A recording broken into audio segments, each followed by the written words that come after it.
Untuk kedua kali, Maluku Utara terpilih sebagai provinsi paling bahagia di Indonesia di 4 tahun terakhir.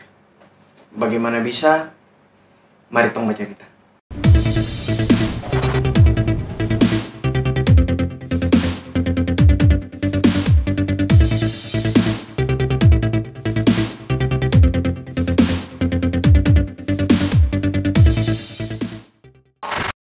Dari data BPS pada tahun 2021 kemarin, Maluku Utara menduduki peringkat pertama provinsi paling bahagia di Indonesia dengan presentasi 76,34%. Terpaut 0,01% dari Kalimantan Utara yang berada di peringkat 2, terus terpaut 0,06% dari Provinsi Maluku di peringkat ketiga. Kalau ini masih ingat di tahun 2017, Maluku Utara itu juga pernah menjadi provinsi paling bahagia di Indonesia, dan dari data BPS itu presentasinya 75,68%. Artinya terjadi penaikan sekitar 0,66% dari tahun 2017 ke tahun 2021. Jadi bisa dibilang pandemi yang melanda Indonesia di tahun 2020 sampai sekarang itu tidak membawa dampak yang cukup signifikan bagi orang-orang Maluku Utara. Adapun beberapa indikator yang dipakai BPS untuk provinsi paling bahagia ini sejak tahun 2017 itu tetap sama. Jadi ada beberapa indikator, 3 indikator yang dipakai.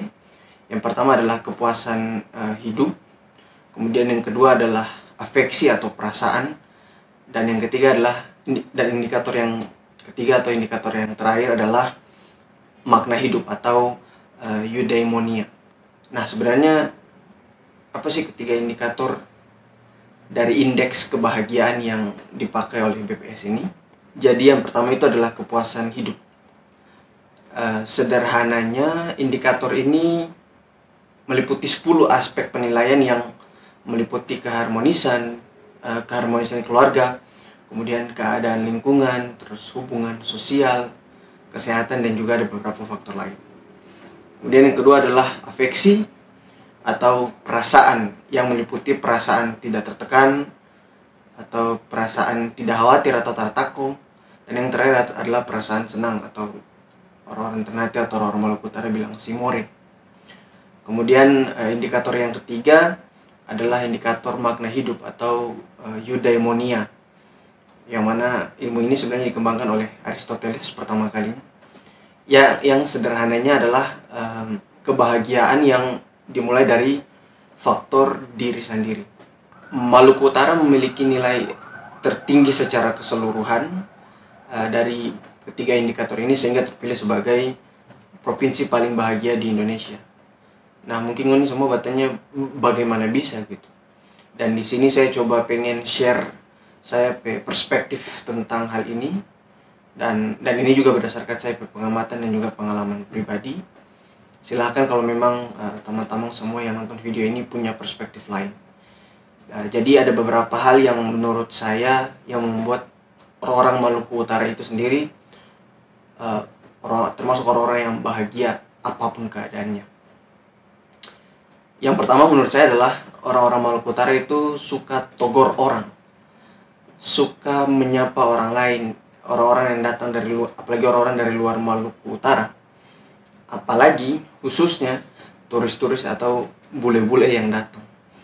Coba ambil kasus di Ternate, kalau misalnya ada bule yang datang baronda di benteng-benteng atau di tempat-tempat wisata, itu pasti ada saja 1 atau 2 orang Ternate yang pasti togor bule itu dengan panggilan mister.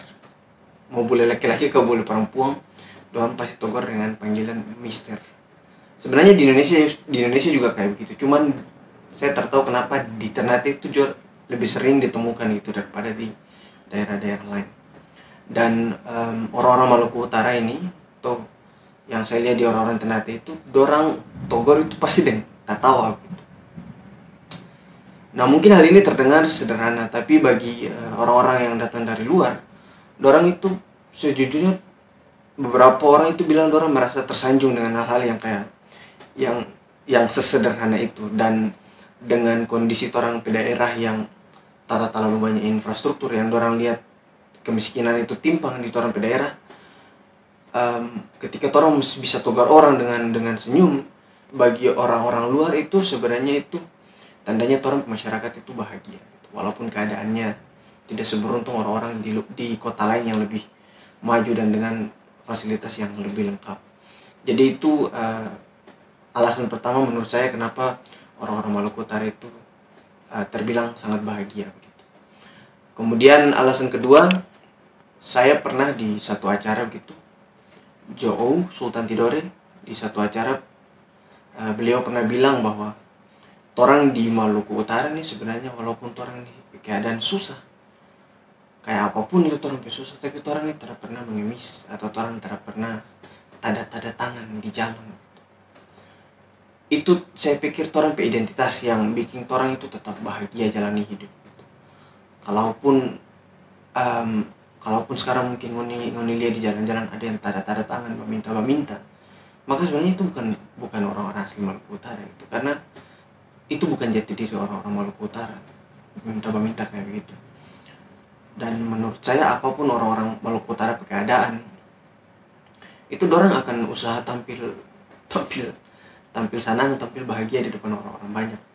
Paling kalau ada masalah biasa dong pakai duduk bercerita, papa-papa atau anak-anak kampung itu duduk bercerita saja dengan anak kampung yang lain di pangkalan di mana dan itu langsung biasanya masalahnya selesai. Kalau misalnya orang tak ada makanan, orang itu tetap bahagia gitu, karena di Maluku Utara itu sangat dekat dengan sumber daya yang ada. Orang mau makan seafood tinggal di pantai, tinggal mangail dengan sumber daya yang tersedia. Itu biasa sederhana, orang cuma cari bias aja. Kalau sudah memasak makan nasi atau taruh nasi, paling orang pakai pisang atau kasbi, lari ambil di kobong, selesai, lapar selesai. Karena sumber daya yang melimpah dan juga tinggi di Maluku Utara. Tinggal mau usaha mau pakai itu saja. Itu alasan kedua yang saya pikir kenapa orang Maluku Utara itu sangat bahagia dengan keadaannya. Kemudian faktor ketiga menurut saya adalah gotong royong. Dan ini bukan cuma saya yang bilang, tapi memang sebanyak orang yang banyak tamang yang orang pendatang dari luar akui tentang hal ini gitu, bahwa orang-orang Maluku Utara itu jiwa sosialnya itu tinggi.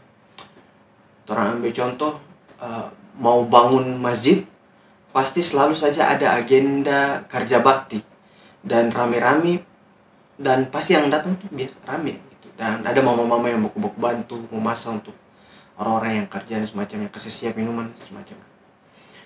Ambil contoh lain, kalau misalnya ada orang bikin hajatan, pasti saja ada yang datang baku bantu, baik kasih berdiri tenda, kasih berdiri tente, atau sesederhana baku angkat kursi atau kasih atur kursi.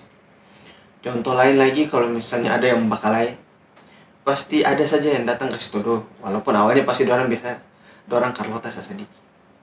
Dan yang paling kantara, yang paling kelihatan sampai detik ini, sampai sekarang adalah budaya lilian yang sampai sekarang di seluruh Maluku Utara itu masih dipertahankan gitu. Nah, itulah yang bikin aspek kepuasan hidup, indikator kepuasan hidup dari orang Maluku Utara itu tinggi, karena jiwa sosialnya itu yang tinggi. Ada juga tradisi barifola yang di Tidore yang sampai sekarang masih ada, dan mungkin juga yang sama di daerah lain di Halmahera dan semacam. Itu yang jadi faktor ketiga alasan orang-orang Maluku Utara itu orang-orang yang bahagia, karena mungkin adalah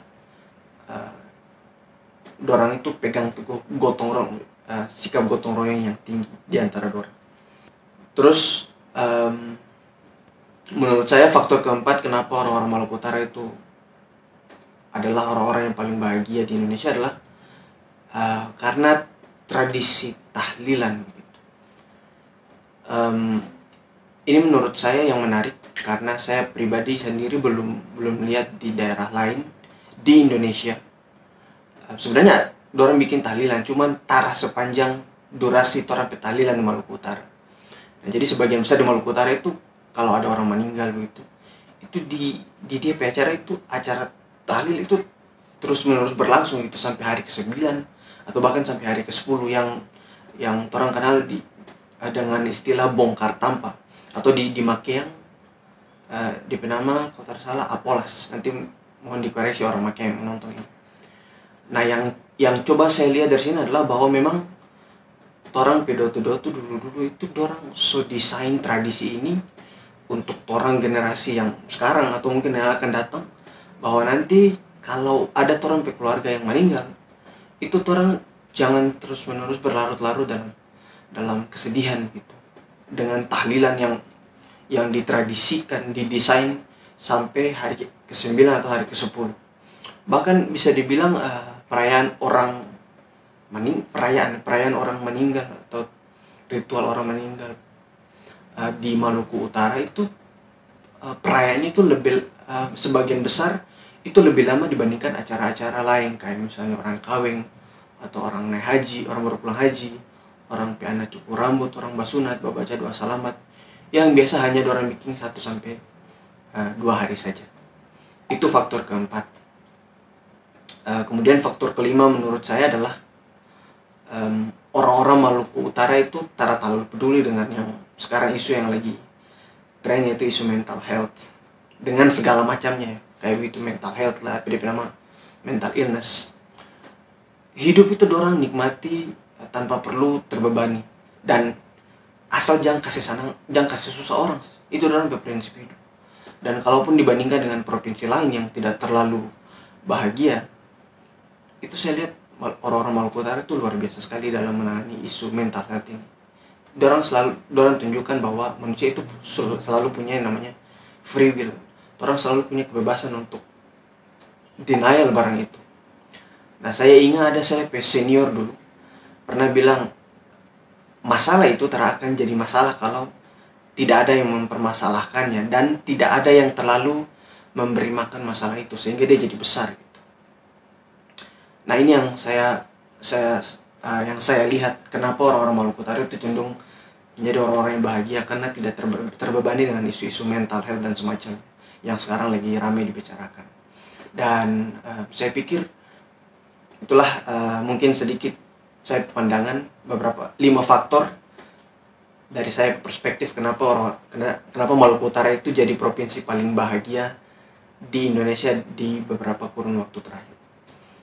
Dan itulah yang bikin saya bangga sebagai orang dari Maluku Utara yang kemudian berpidato di Amerika sana dan berbahasa daerah di sana. Saya itu punya pride, sehingga saya betul-betul berjuang untuk memperjuangkan bisa kasih dengar bahasa daerah saya di sewaktu berpidato di Amerika kemarin.